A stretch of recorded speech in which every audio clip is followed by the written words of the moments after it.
You have the floor, sir. Thank you, Mr. Speaker, sir. I respectfully move that the Parliament expresses its profound gratitude to the late former Prime Minister for his selfless service to the people of Fiji. The late Mr Qarase became the Interim Prime Minister after the events of 2000 and was elected as Prime Minister at the 2001 and 2006 general elections. Thank you. Is there a seconder?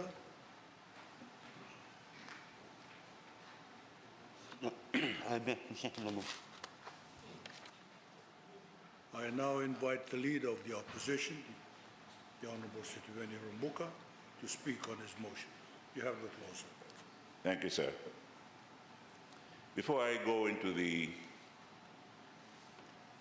what I call a tribute to Mr. Qarase, I'd like to first of all thank the Honourable Minister for Health and his team of officials and healthcare workers, and also the police, the Minister for Home Affairs and Police, all the work that they have been doing during this difficult time of COVID-19.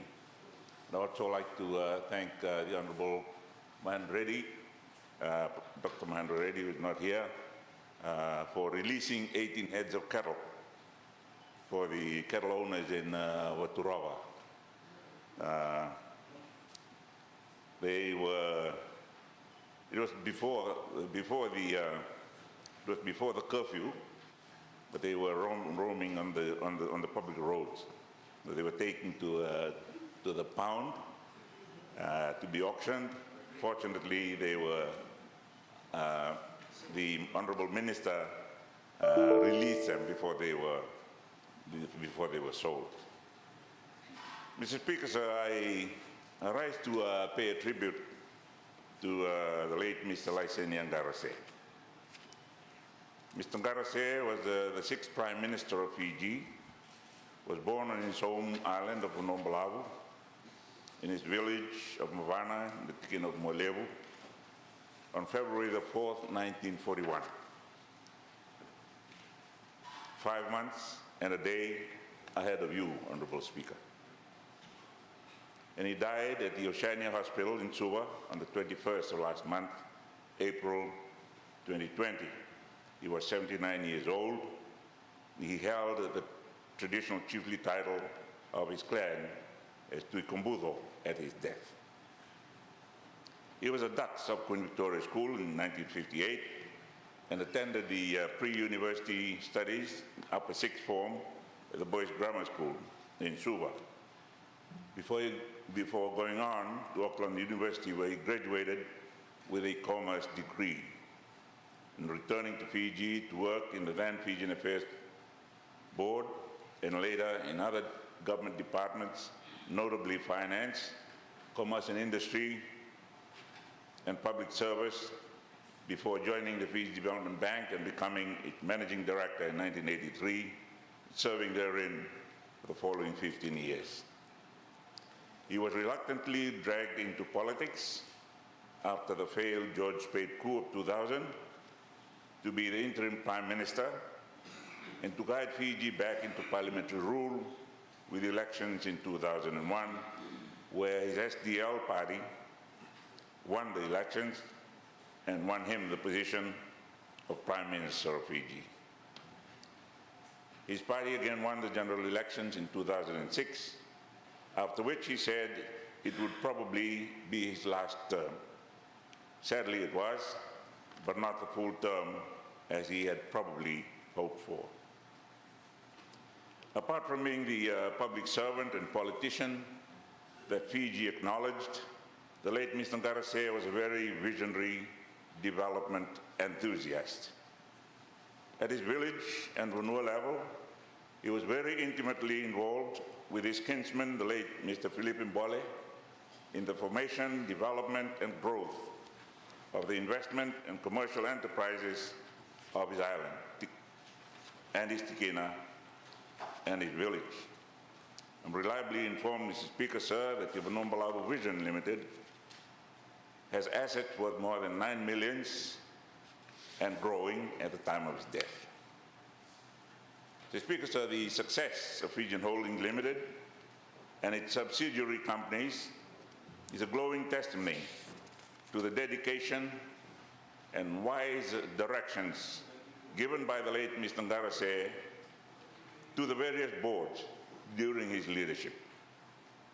The many Vanua, Province and Tikina multi-million-dollar buildings that make up the skyline of Suva also mark his legacy as a development banker and selfless thinker and toiler.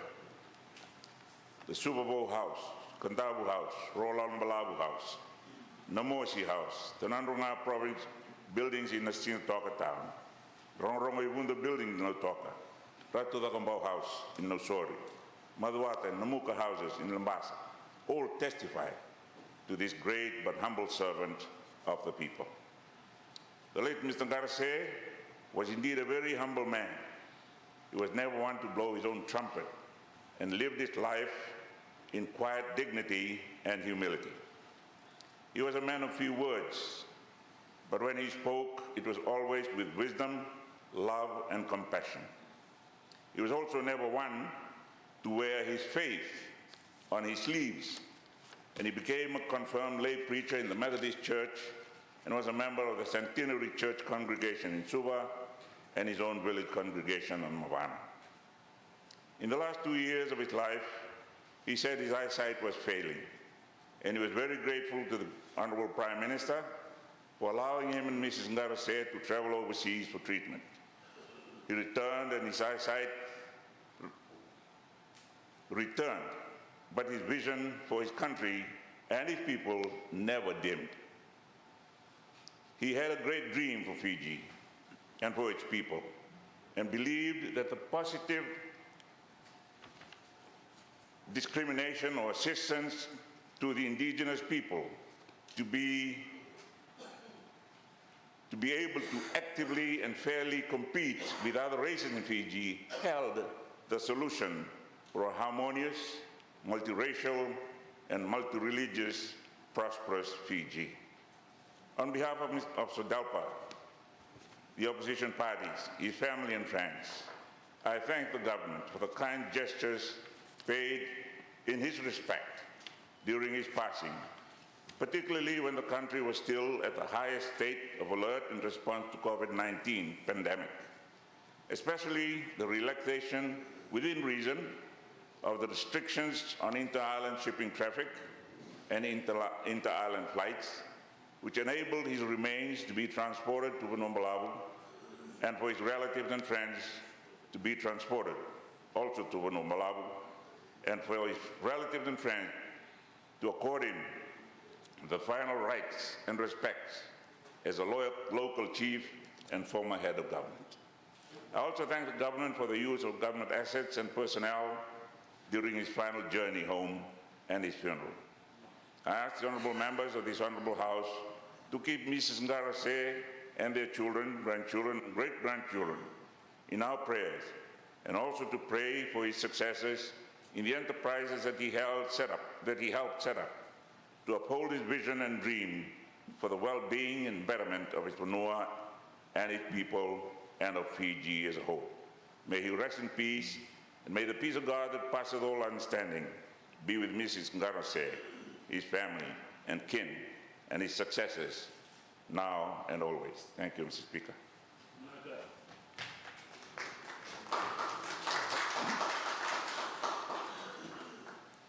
I thank the Honourable Leader of the Opposition, and I now open the floor for debate on this motion, and I give the floor to the Honourable Bimin Prasad. Have the floor, sir.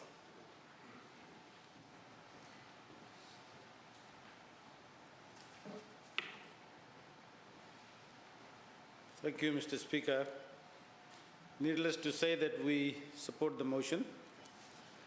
The National Federation Party had always found Honourable Qarase to be a kind and caring person and an honest and transparent national leader. Honourable Qarase's ability to successfully lead a genuine multi-party cabinet after the May 2006 general election demonstrated his ability and uniqueness to espouse genuine power sharing. The formation of the multi-party cabinet with the inclusion of 9 ministers from his political opponents, who included veteran politician Krishna Dutt, showed Honorable Qarase's absolute trust and faith in the 1997 Constitution and the correlative declaration that outlined why a multi-party cabinet was extremely important for Fiji. That was 2001. That was 2001, I'm talking about 2006. Unfortunately, this genuine power sharing for the first time, Mr. Speaker, in our independent history, was tragically cut short after 6 months by the military coup of 5th December 2006. Honorable Qarase will also be remembered for stabilizing the economy after the May 2000 coup and maintaining a relatively stable economy during his 6-year term as PM. Under his stewardship of government, the Exim Bank of India agreed to lend 85 million for sugar mills, upgrade project at a minimal interest rate of 1.5% to be paid over 15 years. Of course, Mr. Speaker, he didn't get the opportunity to see its proper implementation because of the military coup. He had also announced in September 2006 the inflow and implementation of the major sugar industry reforms over 7 years of a $350 million grant from the European Union, and that would have significantly boosted the livelihood of our cane growers and provided them alternative livelihoods through diversification. Again, Mr. Speaker, that money was withheld and lost after the coup. Personally, Mr. Speaker, I came into contact with Honorable Qarase during my brief and indeed my first employment with the Fiji Development Bank when he was a Chief Executive Officer. 6 months later, Mr. Speaker, when I decided to leave and go back to the university, I remember Mr. Qarase called me into his office and said, Biman, you know, you have a great future in FDB. I'd like you to reconsider your resignation. And Mr. Speaker, the offer for me to study further at USP did not allow me to stay back. I found him to be, in that brief association, always transparent, and he conducted himself ethically in all his dealings. And he accepted criticism and alternative ideas, both as a CEO and as well as the Prime Minister. He upheld the independence of institutions. He was never vindictive or held grudges against those highly critical of his government that had flaws, especially between 2001 and May 2006. But that was all part of power play between him and the former Prime Minister who was on the opposition benches at that time. I remember, Mr. Speaker, I was at the University of the South Pacific at that time when Honorable Qarase became an interim PM, having been selected and sworn in by the then RFMF commander, and now our current Prime Minister, and later elected in September 2001. At that time, USP's Vice Chancellor was the late Sabanada Sitiveni. And Mr. Sitiveni once called me and said, Biman, you have to hold this Qarase government to account. You academics at the university need to do that. And he fully promoted academic freedom and encouraged academics like us to critically examine all government policies, emphasizing that it was our role to do so to ensure maintenance of good governance, transparency, and accountability. In fact, Mr. Speaker, I was one of the most vociferous and ardent critics of Honorable Qarase's government and some of the policies that they were pursuing. Yet, Mr. Speaker, he always invited us to the economic summit, and in fact, he asked the then Finance Minister, Honorable Ratu Jone Avala Kumumbola, to actually ask me to serve on the board of Fiji Revenue and Customs Authority, now FRCS. I served on the board, Mr. Speaker, on the condition that I will continue to criticize the government on other things except FRCA board or the activities at that time. And I did. And I did continue to criticize the government, Mr. Speaker. Maybe, and we were removed, all the board members were removed, including me, after the military coup, and by the then Finance Minister in the interim government, which was headed by our current Prime Minister. maybe I should remind Dr. Reddy that maybe I was removed from the board because him and I, Mr. Speaker, actually wrote to the then finance minister before the coup, urging him not to support the military coup in 2006. So he knows that. He knows that. Mr. Speaker, that letter has been made public. Order. You tell your minister to stop interfering. Order. Tell your minister Order. to listen to me with some dignity. Order. These are facts. Order. Mr. Speaker, this is a lesson for all of us. We must learn to accept criticism, especially those of us in leadership. We should not be vindictive, and this is what humility is all about. So on behalf of the NFP, Mr. Speaker, we support this motion to express profound gratitude to former Prime Minister Sitiveni Qarase. Thank you, Mr. Speaker.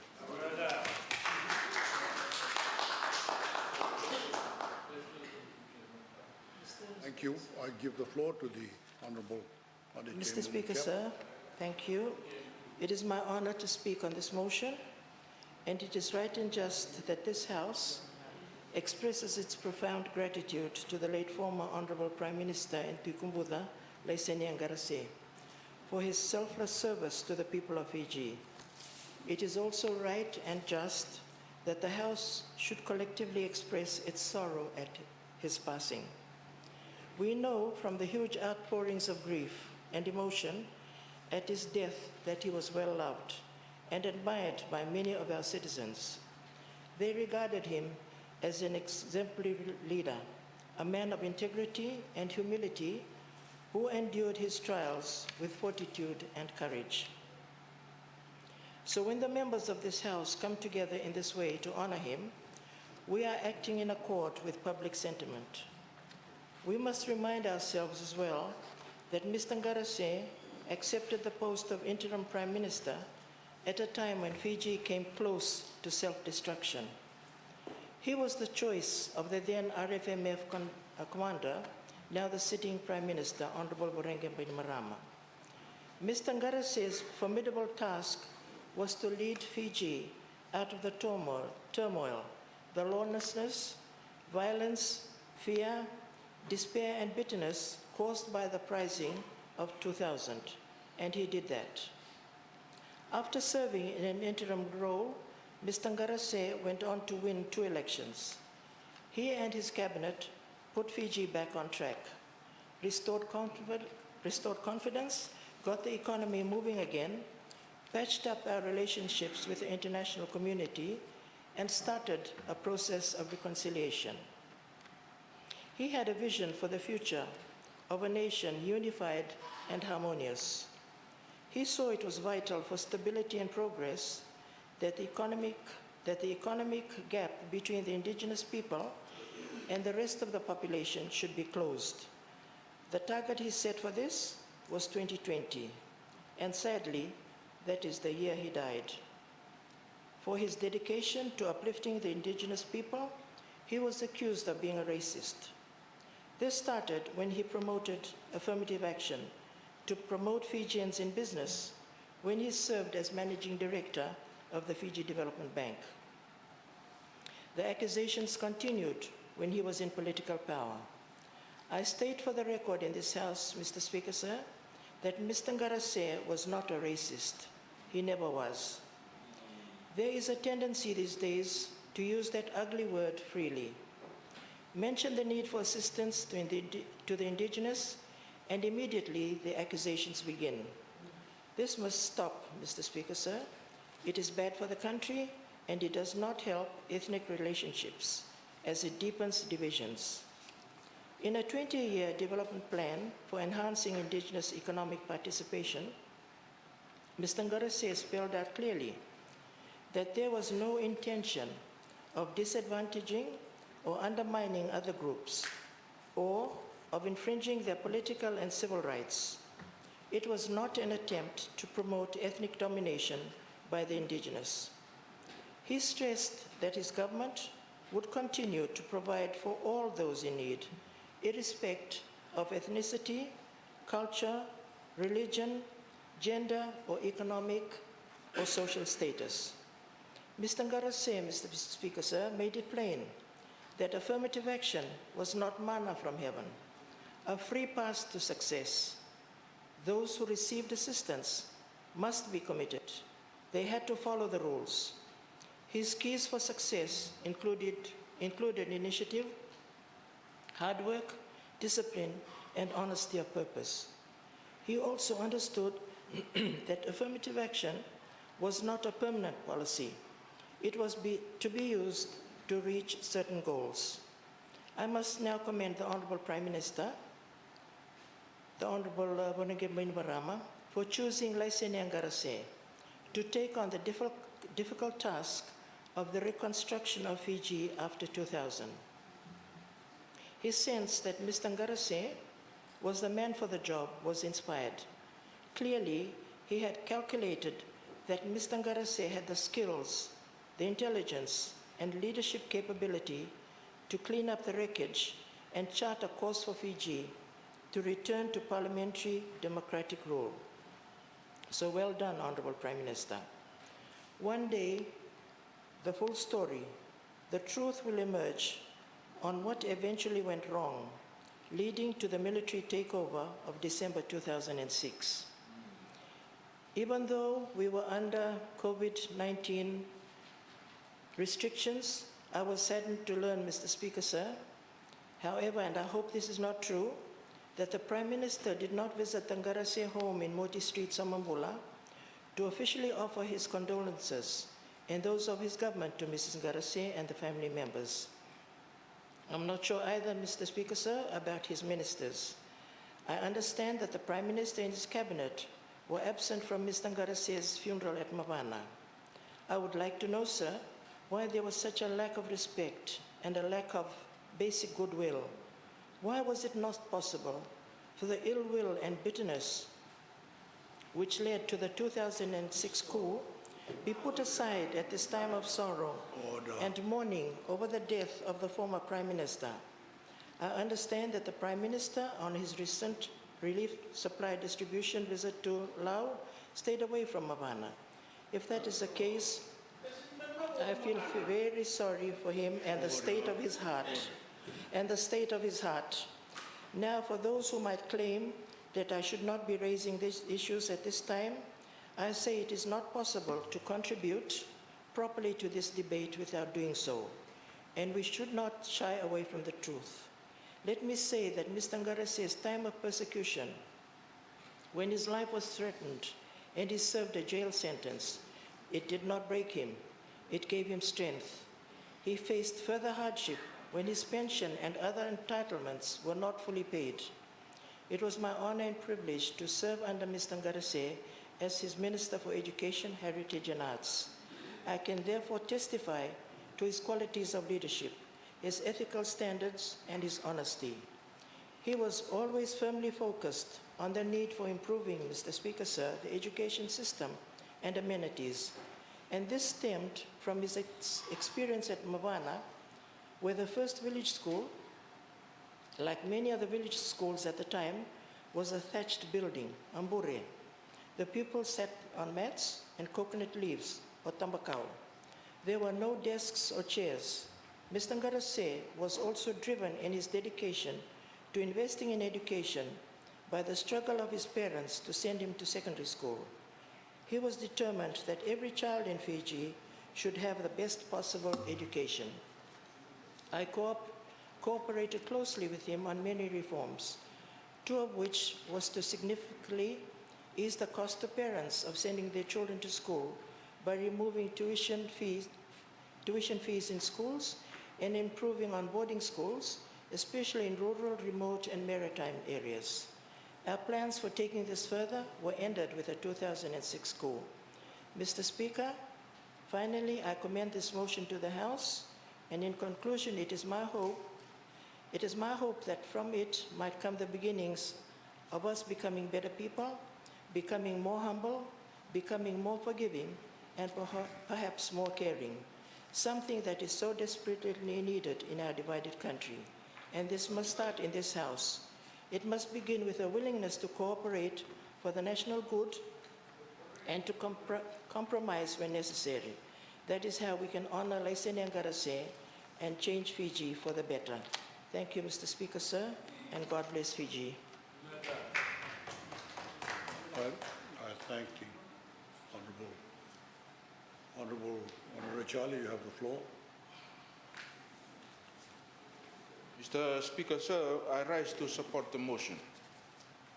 Mr. Speaker, sir, it was indeed an honor for me to say a few words as a tribute and gratitude to the late former Prime Minister, Sitiveni Qarase. I first came to know personally the late former Prime Minister in a most unplanned and strange circumstance. The Labour government members were detained at the Parliament House in Veuto.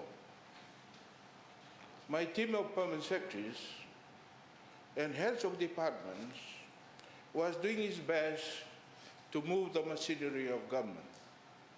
At the same time, the Fiji military forces was doing its best to find a way out and a solution to the political impasse. I was called with other permanent secretaries in government at that time and co-opted to the military council. Mr. Qarase was also co-opted to the military council, chaired by the commander of the Royal Fiji Military Forces, the current Honourable Prime Minister. The military council met daily. I remember the meeting of the military council on a Sunday when it considered the formation of a military government. Two names came up for the caretaker Prime Minister. Mr. Sitiveni Qarase's name was one. The other person declined. The late Sitiveni Qarase was not present at the meeting. When the late Mr. Qarase was advised about the military council's decision, he declined the offer for him to be the caretaker Prime Minister, but said that he prefers to be the Minister for Finance. He reluctantly agreed to accept the position of caretaker Prime Minister later. This was the late Prime Minister's introduction to politics. He played a big part in providing a solution to the 2000 political upheaval. I was fortunate as the Chief Executive Officer of Public Service at that time to work closely with the late Prime Minister as the Minister responsible for civil service. There is no doubt that my other colleagues had learned a lot from the former Prime Minister. He was an exemplary leader, humble, kind, and down to earth. He was intelligent, experienced, and visionary. He was an honest leader and a champion of the indigenous rights. The people of Fiji are proud of the late former Prime Minister. The people of Laos are proud of one of his true sons who had elevated and promoted Laos province to a very high level. The late former Prime Minister's achievement would not have been realized without the support of others, more so his beloved wife, Mrs. Lamba Qarase. Malo Vagalevu, Mrs. Qarase, and the children. Rest in peace, true and faithful son of Fiji. You will ever be remembered. I thank the Honourable Charlie for his contribution to the debate. Honourable Prime Minister, you have the floor. Thank you, Honourable Speaker.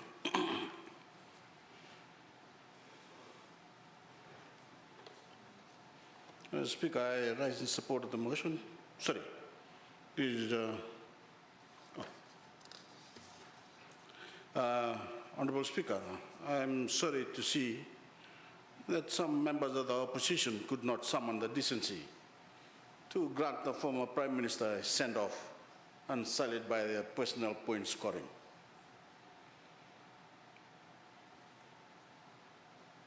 The former leader of the opposition talked about, asked why none of us turned up at his funeral. But I wonder if she had tried to find out why her leader, is it her leader or somebody else's leader, didn't turn up at the funeral in Vunumbalavu. And there was no reason for me to go to Vunumbalavu during my tour because Vunumbalavu was not affected by the previous, the last hurricane. But I won't suffer that, as I said, I'm sorry to see that some members of the opposition could not summon the decency to grant the former Prime Minister a send-off and sullied by their personal point scoring. But I won't suffer that same lapse in civility. This isn't the time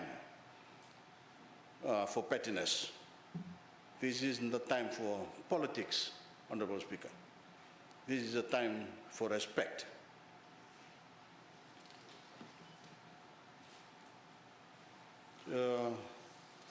Honourable Speaker, the late Prime Minister passed away in the midst of a challenging chapter for Fiji. Many of our health protections measures taken to contain the spread of the novel coronavirus were still in full effect, including the outright ban on social gatherings. Despite these difficult times, my office of the Prime Minister found a way to manage Mr Qarase's funeral arrangement as safely as they could be done, in a manner that afforded dignity to the late Prime Minister and his family and honored his years of service to the nation.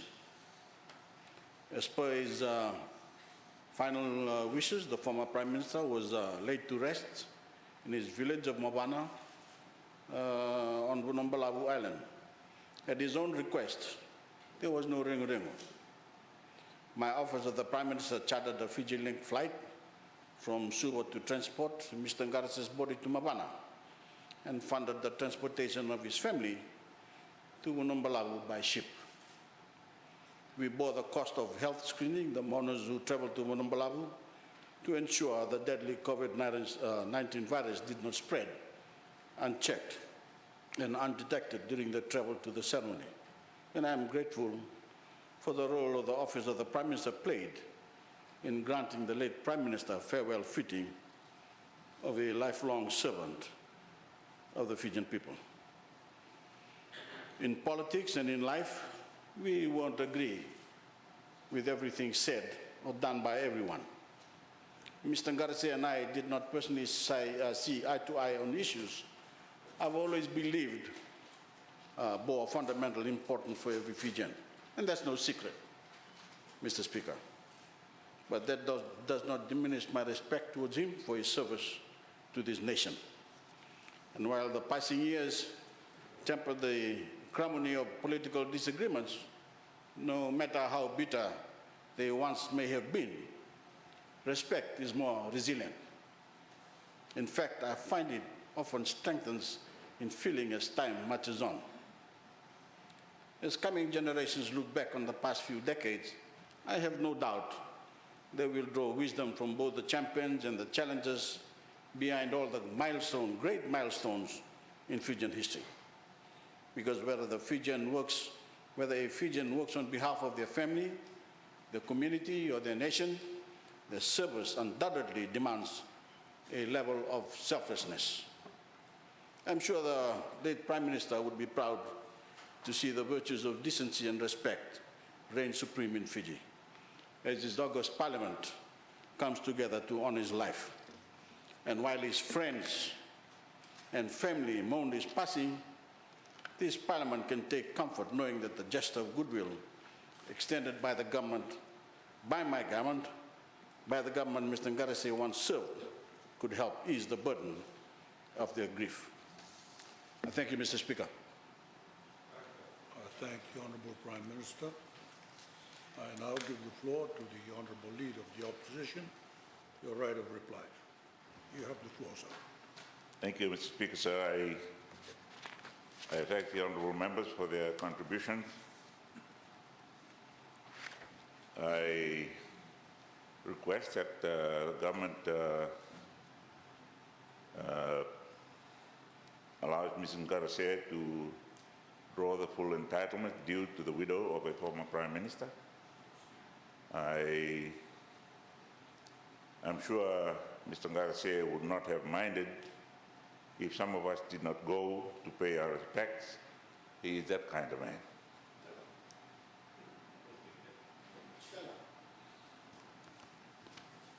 Those of us that didn't go, actually go, were represented, but in respect of the various restrictions that existed at the time, we allowed those closest to go, Mr. Speaker, sir. With those few additional comments, I commend the motion to the House that we express our profound gratitude to the late former Prime Minister for his selfless service to the people of Fiji. The Prime Minister, the sixth Prime Minister of Fiji, who was Prime Minister from 2001 to 2006. Thank you, Mr. Speaker, sir. I thank the Honourable Leader of the Opposition for right of reply. Parliament will now vote on the motion. The question is that Parliament expresses its profound gratitude to the late former Prime Minister for his selfless service to the people of Fiji.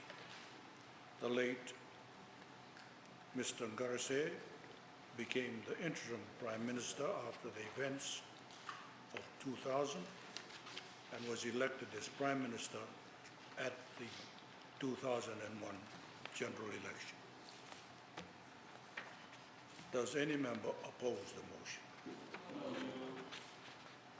As no member opposes, the motion is agreed to unanimously.